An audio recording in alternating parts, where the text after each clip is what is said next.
ഇതിന് മലയാളത്തിൽ പുസ്തകം എന്ന് പറയും, ഇംഗ്ലീഷിൽ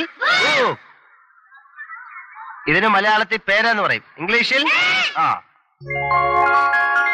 ചോറിനെന്താ മാഷെ ഇംഗ്ലീഷ്? ചോറിന്റെ ഇംഗ്ലീഷ്. ചോറിന് ഇംഗ്ലീഷ് അറിഞ്ഞൂടെ? ഇല്ല. ഈ ഹോട്ടലിന് മുമ്പിലൊക്കെ മീൽസ് റെഡി എന്ന് എഴുതി വെച്ചിരിക്കുന്ന കണ്ടിട്ടില്ലേ? കണ്ടിട്ടില്ല. അപ്പൊ മീൽസ് എന്ന് പറഞ്ഞാൽ ചോറ്. അപ്പൊ ചോറിന്റെ ഇംഗ്ലീഷ് മീൽസ്, ചോറിന്റെ ഇംഗ്ലീഷ് മീൽസ്. അപ്പൊ ഉപ്മാവിന് എന്ത് പറയും? പറ മാഷെ, ഉപ്മാവിന്റെ ഇംഗ്ലീഷ് എന്താ? ഓ, ലാത്തൊരു തലവേദന പോലെ.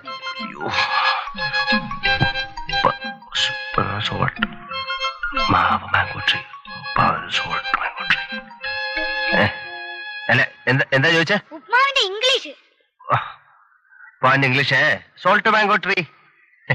ഉപ്പ്